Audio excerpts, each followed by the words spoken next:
Hola, vamos a continuar viendo algunos ejemplos de la aplicación de la ley de Biot-Savart para calcular el campo magnético que producen corrientes conocidas, y vamos a ver otro resultado importante en esta lección que se conoce como la ley de Ampère, que como veremos es un análogo a la ley de Gauss que conocemos de la electrostática.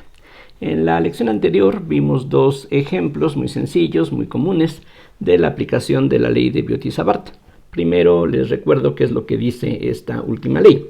Si tenemos un elemento de corriente, entonces imagínense ustedes un trozo de conductor, por ejemplo, en donde fluye una cierta corriente I, y representamos este elemento de corriente por un vector de L que tiene una magnitud igual a la longitud de este trozo y una dirección tangente al circuito y que apunta en la dirección de la corriente. Entonces, en cualquier otro punto del espacio, no importa qué tan lejos esté, vamos a tener allí una contribución al campo magnético producido por la corriente, que tiene que venir quién sabe desde dónde, porque siempre la corriente tiene que formar circuitos, así es de que, como ya insistí, no podemos tener un elemento de corriente aislado, sino que tiene que ser parte de un circuito. Sí, pero cada uno de estos elementos van a contribuir al campo magnético que esta corriente produce en el punto P. Entonces, este elemento de corriente en el punto P va a contribuir, va a producir una pequeña contribución al campo magnético,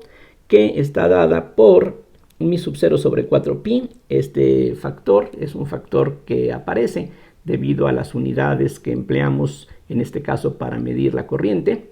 Y como ya mencionaba en la lección anterior, por definición de la unidad de corriente, o sea justamente el ampere, esta constante, mi sub 0 sobre 4pi, tiene un valor de 10 a la menos 7 con las unidades pues que corresponden, tomando en cuenta que el campo magnético se expresa en teslas, la corriente en amperes, etc.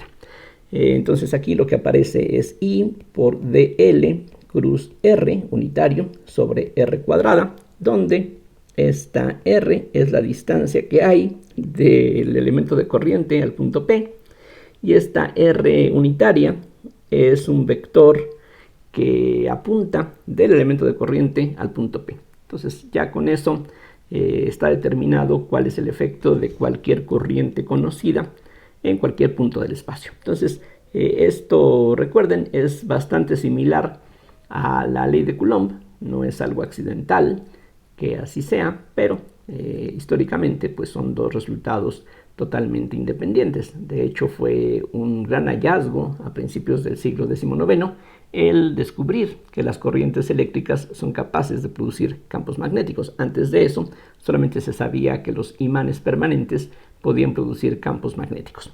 Bien, en la lección pasada, como decía, vimos dos resultados importantes que ahora vamos a aprovechar para considerar otras corrientes un tanto más complicadas. Por ejemplo, en la lección pasada habíamos visto que si uno tiene una espira circular, es decir, un alambre en forma de círculo de radio R, y hacemos que fluya una corriente I de esta manera, en este sentido, entonces en los puntos del eje de simetría de la espira, en un punto P que se localice a una cierta distancia Z del centro de este circuito, entonces allí el campo magnético está dirigido justamente a lo largo del eje de simetría, y la dirección del campo magnético es justamente hacia arriba si la corriente fluye en el sentido que está aquí indicado en la figura. Si la corriente fluye en sentido contrario, entonces eso cambia la dirección del campo magnético, tal como se puede ver en esta expresión. Vean que si en lugar de que la corriente fluya en un sentido, fluye en sentido contrario, eso equivale a cambiar el signo de dl, y un cambio de signo en dl produce un cambio de signo en la B. Entonces aquí conviene pensar en términos de una regla de la mano derecha. Si con la mano derecha indicamos con el pulgar el sentido de la corriente, entonces los restantes dedos de la mano indican el sentido de las líneas de campo que se van a producir. De hecho, aquí en la cercanía del conductor vamos a tener líneas de campo muy semejantes a círculos que van a tener una orientación que precisamente los dedos de la mano derecha nos van a indicar, repito, si ponemos el pulgar en la dirección de la corriente. Entonces, si uno aplica esta regla, uno puede darse cuenta que al circular la corriente en ese sentido, entonces el campo magnético tiene que ser hacia arriba. Bien, aquí pues lo que habíamos encontrado es que la magnitud del campo magnético en el punto P está dada de esta manera.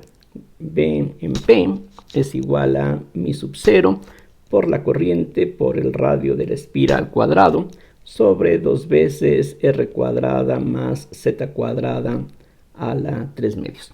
Bien, utilizando ese resultado vamos a determinar cuál sería el campo magnético en los puntos del eje de un solenoide circular. ¿Qué cosa es esto?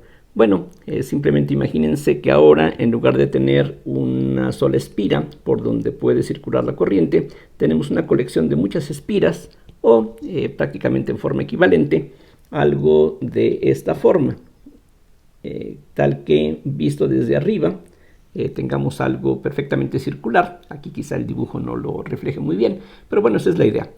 Una bobina que corresponde a una hélice.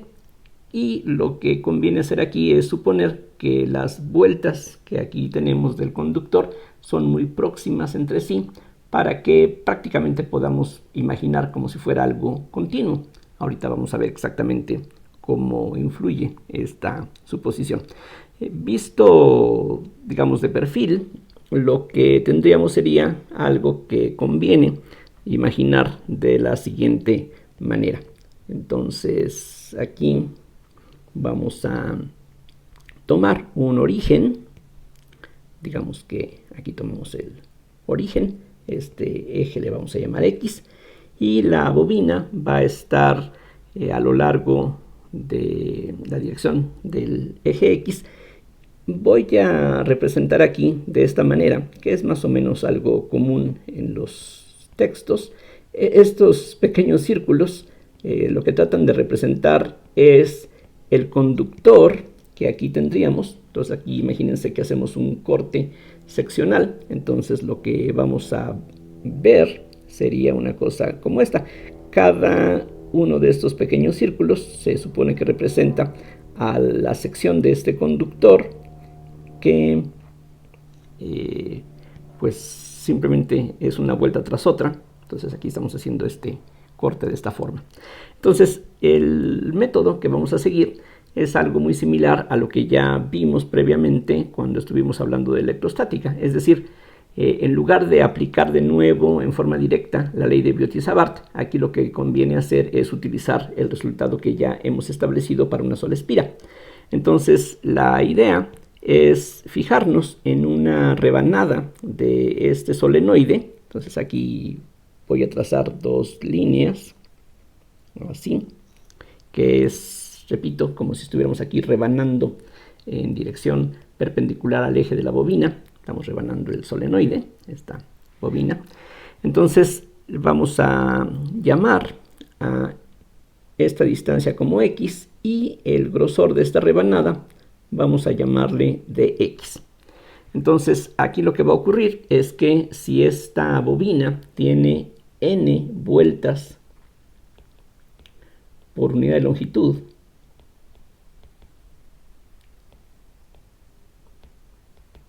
si por ejemplo imagínense que tenemos una bobina que en 10 centímetros tiene 50 vueltas, pues eso equivale a 500 vueltas por metro.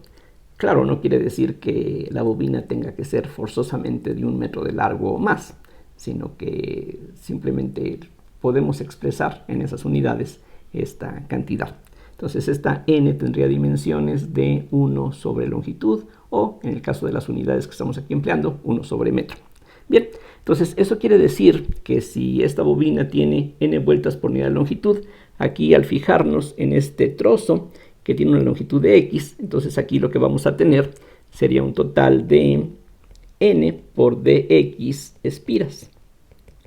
Entonces es como si tuviéramos una encima de otra, varias espiras de estas aquí colocadas una al lado de otro. Entonces esto lo seguimos llamando R, igual que antes. Y vamos a comenzar suponiendo que la bobina que tenemos tiene una longitud finita, algo más o menos como lo que está aquí en este dibujo, ¿no? Entonces, o también, ya sea en el dibujo de la izquierda o en el dibujo de la derecha, tenemos una bobina que comienza aquí y termina acá. La corriente va fluyendo, sale por este lado y todos los extremos de la bobina van a una batería que se va a encargar de que la corriente fluya a través de la bobina. Bien, entonces, ¿qué es lo que va a ocurrir? Vamos a suponer, por ejemplo, que la corriente fluye de la siguiente forma, que pasa por atrás y viene por delante de arriba hacia abajo, ¿no? Entonces, o sea, la corriente está fluyendo así, en ese sentido, por la parte trasera de la bobina, va hacia arriba, por la parte frontal que está hacia nosotros, viene hacia abajo. Entonces sería más o menos como ver esta figura, rotarla hacia la derecha 90 grados, sería una cosa similar. Entonces lo que va a ocurrir es que una corriente así va a producir un campo magnético en este punto que estamos tomando como origen. Vamos a tener, repito, una contribución que iría en este sentido, tal como mencionaba hace unos minutos. Otra vez piensen, conviene aquí hacerlo de nuevo. Si estamos pensando que la corriente gira en esta dirección, tratemos de seguir esa dirección con el pulgar de la mano derecha. Entonces los restantes dedos de la mano derecha van a indicar la dirección del campo. Entonces aquí es cosa de tratar de visualizarlo. Entonces el campo iría hacia la derecha. Algo bueno, algo que aquí simplifica las cosas, es el hecho de que todas estas espiras van a producir un campo en la misma dirección. Así es de que el efecto combinado de todas ellas va a ser simplemente una suma algebraica. Aquí no tenemos que preocuparnos de los vectores, o más bien la suma vectorial se reduce a una suma algebraica simplemente. Entonces lo que queremos determinar es la intensidad del campo magnético en este punto que hemos tomado como origen. Aquí, a propósito, vean que el origen que hemos tomado no tiene que estar exactamente en el centro de la bobina. Aquí, de hecho, en el dibujo se ve más largo lo que se encuentra a la derecha del origen que lo que se encuentra a la izquierda. Es decir, este punto que hemos tomado como origen es cualquier punto del eje que puede estar a la izquierda del centro o a la derecha. Podría estar inclusive en el borde de la bobina o afuera de la bobina, no importa. Vamos a ver ahorita que podemos dar una fórmula general para cualquiera de esos casos. La única restricción es que este punto se encuentre en el eje de simetría de la bobina para que sea posible aprovechar el resultado que aquí tenemos. Entonces, la contribución que esta rebanada de la bobina produce en este punto la podemos obtener a partir de esta fórmula. Entonces, espero que quede claro lo que voy a escribir enseguida. Entonces, la dB, vean que es muy diferente a lo que teníamos originalmente de la ley de Biot-Savart en forma original.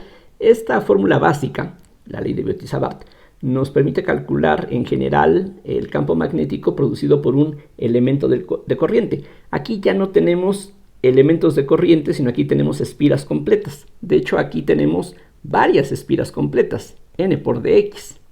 Entonces, aquí lo que hacemos es superponer los campos de todas esas espiras. Entonces, esta rebanada que tenemos aquí, si la rebanada es muy delgada, pues se puede tratar como si fuera simplemente una sola espira, solo que en lugar de una corriente I, aquí vamos a tener varias veces la misma corriente superponiéndose. Entonces, en lugar de esta I, lo que vamos a tener es la I multiplicada por el número de espiras que caben en esta rebanada.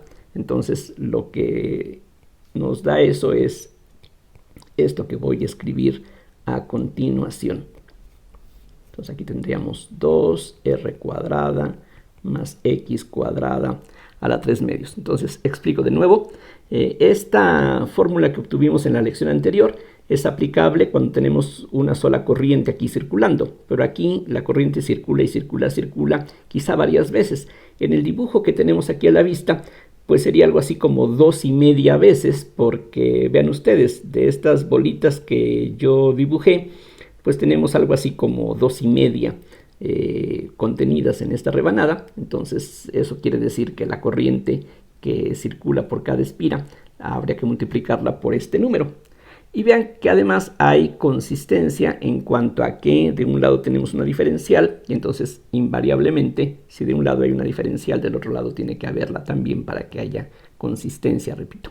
Entonces aquí ayuda el hecho de que todas las espiras tienen el mismo radio, que es la misma R que habíamos utilizado antes, y esta Z es la distancia que hay entre el centro de la espira y el punto donde estamos calculando el campo. Y aquí la distancia que hay entre el centro de la espira, es una espira que no es una espira, sino que es una espira alta, digamos, gruesa. Esta distancia es prácticamente esta X, entonces por eso aquí sustituyo la Z cuadrada por esta X cuadrada. Si ahora lo que quiero es ya el total de la superposición de los campos de todas estas rebanadas, entonces lo que necesito es simplemente integrar. Entonces vamos a tener mi sub 0, que es una constante, por la n, por la i, por la r cuadrada, que son constantes, entre 2 por la integral de dx entre r cuadrada más x cuadrada a la 3 medios. Y los límites de integración pues irían desde el valor de x en este extremo hasta el valor de la x en este extremo. Aquí podríamos llamarle x1 y x2, por ejemplo, a esos valores de la coordenada. Pero aquí se ve que para calcular esta integral, pues conviene utilizar un cambio de variable trigonométrico. Entonces, aquí lo que conviene hacer es utilizar un ángulo que voy a llamar, por ejemplo, phi. Entonces voy a trazar una figura como esta. A este ángulo voy a llamarle phi. Entonces lo que se puede ver es que la cotangente de phi sería el cateto adyacente sobre el cateto opuesto, o sea, x entre r. Vean que aquí tenemos un triángulo rectángulo, aquí habría un ángulo recto. Entonces la cotangente es el cateto adyacente al ángulo, que es x, entre el cateto opuesto, que es el radio de las espiras. Entonces esto es lo que corresponde. Y por lo tanto la x se puede escribir como r cotangente de phi. Y la diferencial de x sería entonces menos r cosecante cuadrada de phi diferencial de phi. Entonces eso es por una parte. Y por otro lado, r cuadrada más x cuadrada sería r cuadrada que multiplica a 1 más cotangente cuadrada de phi. Pero eso es lo mismo que r cuadrada por la cosecante cuadrada de phi. Cosa que podemos verificar fácilmente recordando que la cotangente es coseno sobre seno. Entonces aquí tenemos un coseno cuadrado sobre seno cuadrado. Entonces eso nos lleva a esta igualdad que ya escribí. Entonces, haciendo las sustituciones adecuadas, se tiene que la magnitud de B, aquí repito, solamente nos interesa la magnitud, la dirección ya sabemos que está tal como se indica en la figura, estaría apuntando en la dirección del eje X. Entonces lo que vamos a tener es mi sub 0 por n por i por r cuadrada sobre 2 por la integral, en lugar de dx tendríamos menos r por la cosecante cuadrada de phi, diferencial de phi, entre r cuadrada más x cuadrada a 3 medios, lo cual nos da un r cúbica por la cosecante cúbica de phi.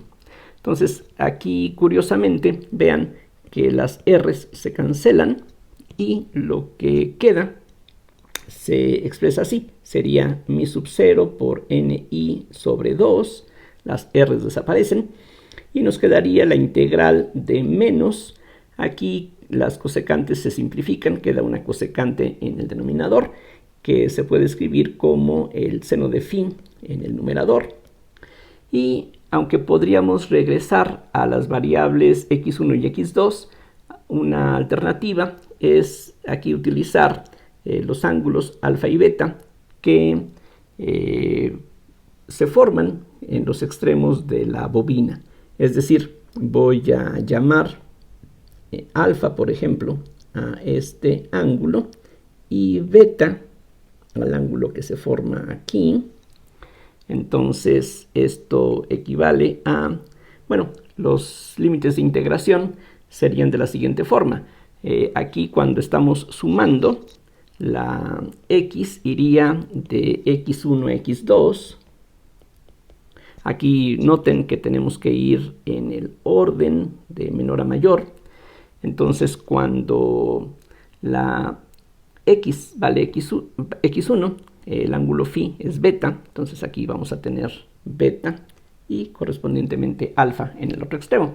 Entonces aquí nos queda mi sub 0 por n por i sobre 2. Una primitiva del seno sería el coseno. La derivada del coseno es menos el seno, entonces aquí el signo ya queda adecuadamente. Y esto finalmente se puede escribir así, como mi sub 0 por ni sobre 2 por la diferencia del coseno de alfa menos el coseno de beta. Entonces esa es la expresión que sería aplicable para una bobina de cualquier longitud y para cualquier punto, no necesariamente adentro del solenoide. Lo único que importa es que esté sobre el eje del solenoide.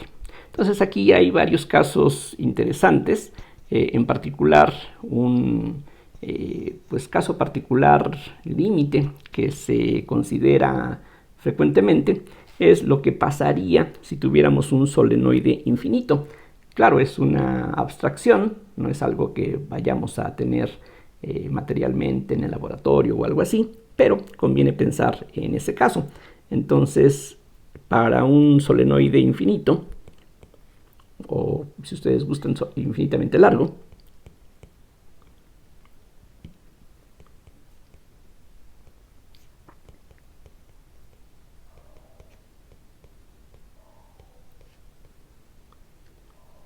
lo que va a ocurrir es que si este extremo se extiende hasta el infinito, entonces el ángulo alfa va a tender a 0. Entonces alfa tiende a 0 y beta, por el otro lado, si este otro extremo también se extiende hacia la izquierda, va a tender a pi radianes. Entonces beta tiende a pi.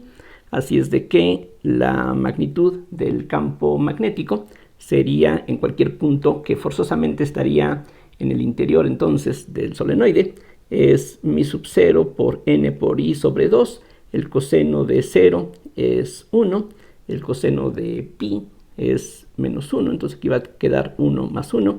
Finalmente la expresión que obtenemos es algo bastante simple definitivamente. Es el producto de la permeabilidad del vacío, esta mi sub 0, por la n, que es el número de vueltas por unidad de longitud, por la corriente que fluye a lo largo de este hilo que está aquí enrollado formando esta bobina. Algo decía curioso es que el resultado no depende del radio, o sea, da igual lo que mida el radio de este solenoide, si es pequeño, si es grande, el valor de la intensidad del campo magnético resulta ser exactamente la misma.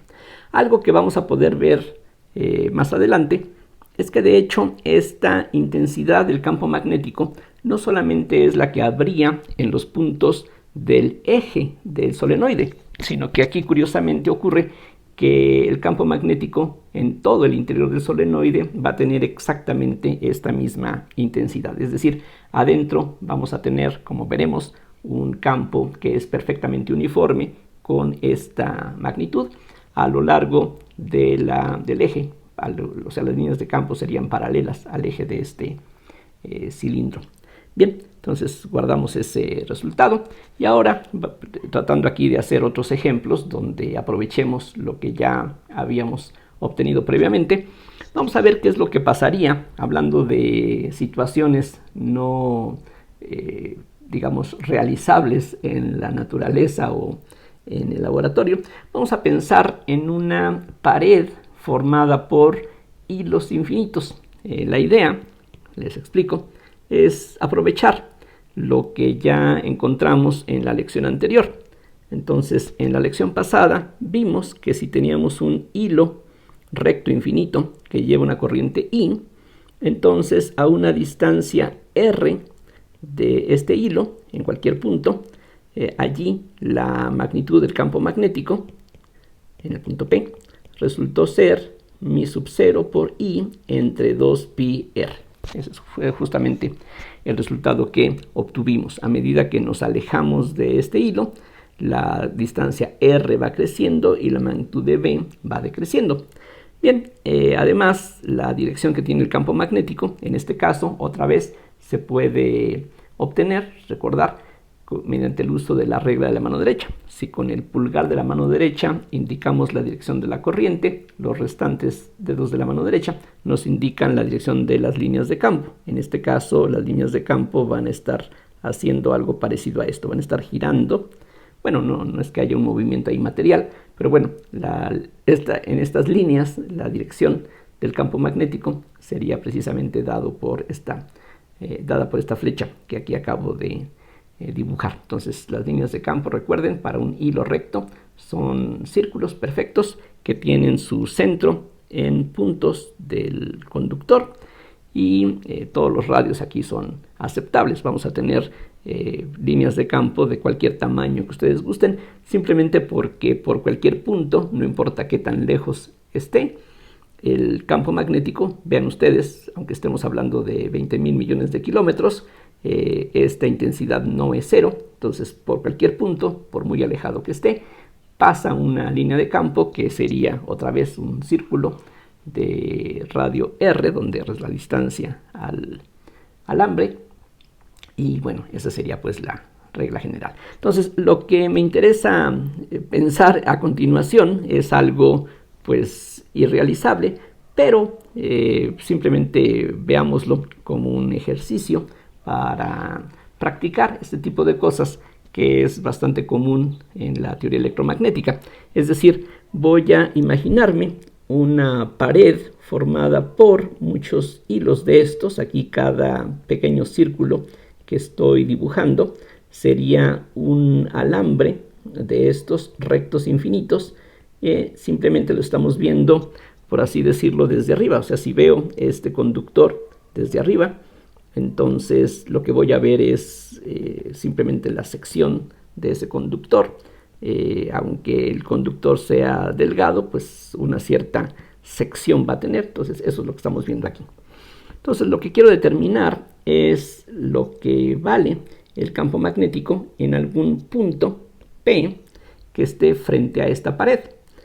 Entonces, bueno, no hay ningún problema, creo, si le llamamos R, igual que aquí en el dibujo, R a la distancia que hay en dirección perpendicular a esta pared, al punto P. Entonces esa es la R, y lo que quiero es determinar cuál es la magnitud del campo magnético que tenemos aquí. La situación es diferente al ejemplo anterior, porque aquí sí va a ser necesario tener cuidado con las componentes de los vectores que queremos sumar. Entonces, específicamente, aquí de nuevo voy a tomar un origen en el punto más cercano al punto P que se encuentra sobre esta pared. Aquí recuerden, cada uno de estos pequeños círculos representa una corriente que viene hacia nosotros perpendicularmente a la figura, dirigidos hacia nosotros. Entonces, si me fijo en una pequeña sección, algo como esto, aquí de nuevo a esta dirección le voy a llamar X, como en el caso anterior, no hay problema. Entonces aquí hay una cierta distancia X y aquí hay un cierto grosor que nuevamente voy a llamar dx. Entonces, aquí realmente lo que tengo, no hay que perderlo de vista, es varios hilos que salen perpendicularmente a la figura. Entonces ya sabemos que si tenemos un hilo, ese hilo produce un campo magnético que va en dirección perpendicular a la línea que une al hilo con el punto P. Entonces aquí voy a trazar una línea auxiliar, que sería esta que aquí estoy dibujando. Entonces el hilo, que aquí ya no sería un solo hilo, aquí serían varios hilos quizá. Entonces en este punto van a darnos un campo magnético que iría en dirección perpendicular. Esa es precisamente aquí la característica. Vean que para un círculo la dirección tangencial es perpendicular al radio. Entonces cada uno de esos alambres produce a su alrededor líneas de campo que son círculos. Entonces en este punto esta sería la dirección que tendríamos. Entonces aquí tendríamos un campo magnético, un dB, que se puede calcular de acuerdo con la expresión que aquí tenemos. Entonces, lo que necesitamos es mi sub 0 sobre 2pi, pero en lugar de la r, aquí la r era la distancia entre el hilo y el punto P, pero aquí la distancia entre estos hilos y el punto P ya no es la r mayúscula, sino que de nuevo por el teorema de Pitágoras, esa distancia sería la raíz cuadrada de r cuadrada más x cuadrada.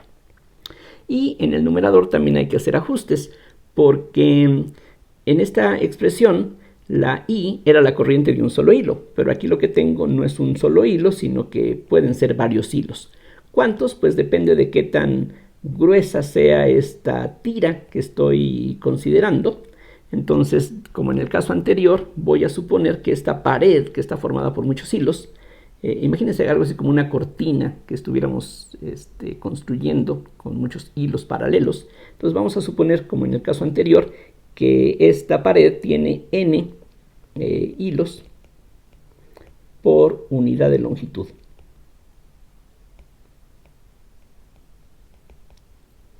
Eso quiere decir que en esta cinta que aquí tenemos habría una cantidad de hilos que sería otra vez n por dx. Si n es la cantidad de hilos por unidad de longitud, al multiplicar por la longitud de esta cinta, pues eso me va a decir cuántos hilos están allí mezclándose. Entonces, en lugar de una sola corriente I, pues aquí lo que voy a hacer es tomar en cuenta que no es un hilo solamente, sino que pueden ser 2, 3 o un medio, dependiendo de qué tan gruesa, qué tan ancha sea esta cinta. Entonces, aquí lo que vamos a necesitar es multiplicar por n de x a la corriente que cada hilo tiene en forma individual. Entonces, aquí repasen esto con cuidado para que quede claro qué fue lo que pasó. Otra vez, noten que de un lado hay una diferencial y del otro lado también así debe de ser. Es decir, en el lado izquierdo tenemos un dB y en el lado derecho hay un dx. Entonces, siempre que hay un diferencial de un lado, tiene que haber un diferencial en el otro lado. Pero aquí el cuidado extra que tenemos que tener es que para esta cinta el campo magnético tiene esta dirección, pero para una cinta que esté más a la derecha el campo magnético va a tener una dirección diferente, y por simetría lo que se puede apreciar es que las componentes que aquí se van a cancelar son las componentes perpendiculares a la pared. Aquí la única componente que nos va a interesar es la componente paralela. Aquí voy a tratar de trazar un triángulo rectángulo. Aquí tenemos un ángulo recto. Entonces, la única componente que me interesa es esta que está aquí. Simplemente piensen que así como tenemos esta cinta a la derecha del origen, vamos a tener otra cinta idéntica en el lado contrario, a una misma distancia, pero en el lado izquierdo. Entonces, esa cinta va a producir un campo que por simetría va a tener la misma intensidad que este, y las componentes en la dirección aquí vertical se van a cancelar y la única que va a sobrevivir es la que está en dirección paralela a la pared. Entonces, eso es lo que nos interesa. Entonces, eso vendría siendo lo que podríamos llamar dBx, porque sería la componente de B en la dirección X. Entonces, así podemos expresarlo. Entonces, aquí, igual que en el ejemplo anterior, pues es útil definir un ángulo.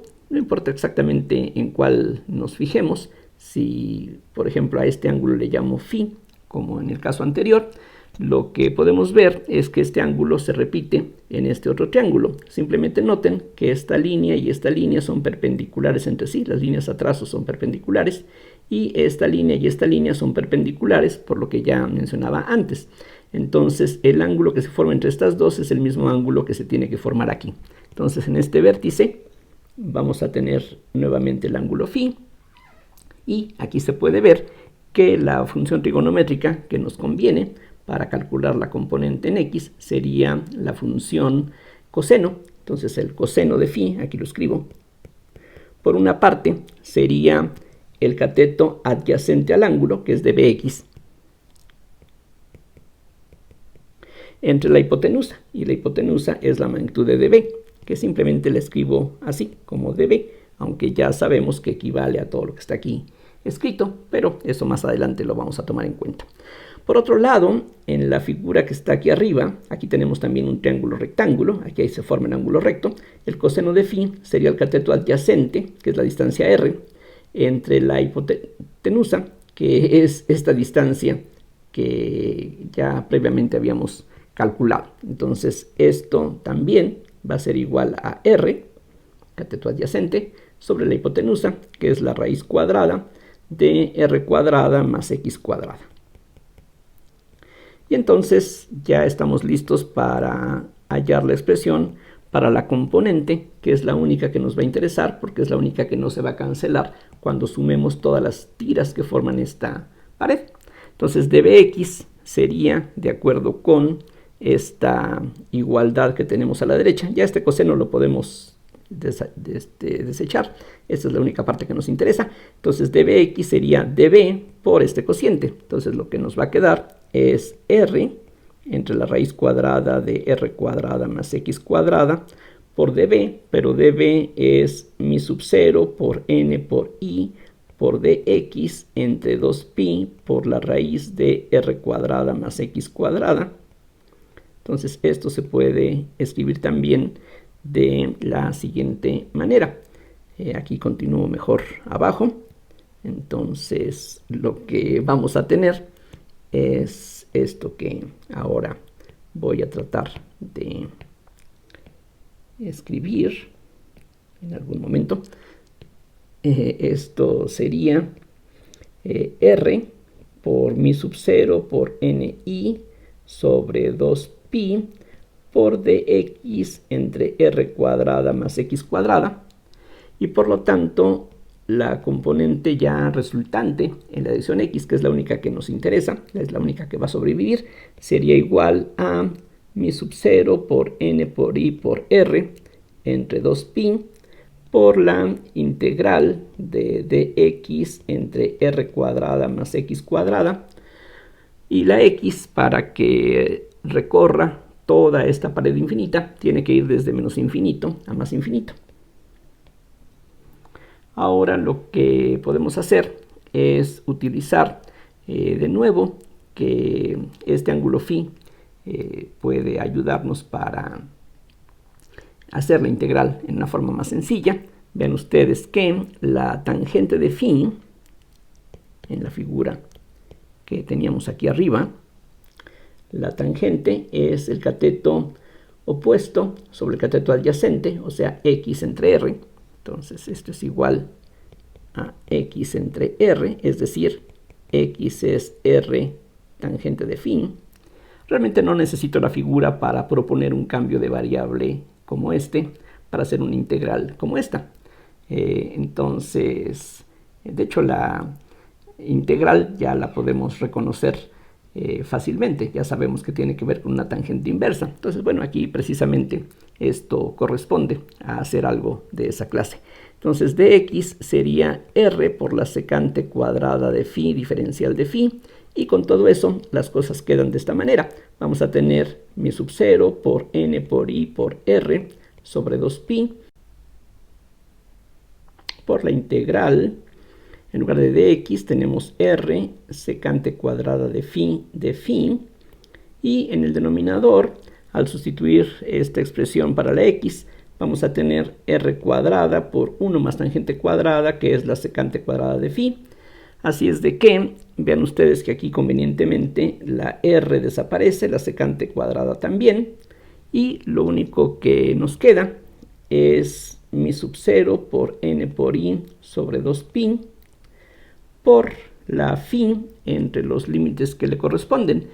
Y de la figura se ve que la phi, para que recorra toda esta pared infinita, tiene que terminar del lado derecho en pi sobre 2 y tiene que comenzar en el lado izquierdo con menos pi sobre 2. Entonces lo que tendríamos aquí sería menos pi sobre 2 y más pi sobre 2 como los límites. Y por lo tanto, al evaluar la phi entre esos dos límites, lo que queda es un factor de pi, por lo que obtenemos mi sub 0 por n por i sobre 2, que curiosamente es una expresión que tiene mucho parecido con lo que encontramos en el ejemplo anterior cuando hablábamos de un solenoide infinitamente largo.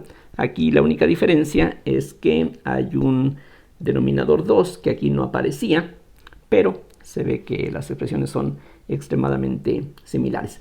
Ahora, otra cosa que aquí también llama la atención es que la distancia r al final desapareció. Es decir, no importa qué tan cerca o qué tan lejos estemos de esta pared, el campo magnético va a ser exactamente el mismo. Entonces, en resumen, si tenemos una pared formada por estos hilos infinitos, que como dije es algo irrealizable, necesitaría ser una pared que tiene una extensión infinita, porque cada hilo se extiende desde el fondo de la pantalla hacia nosotros infinitamente, y también a lo largo del eje X también se extiende infinitamente.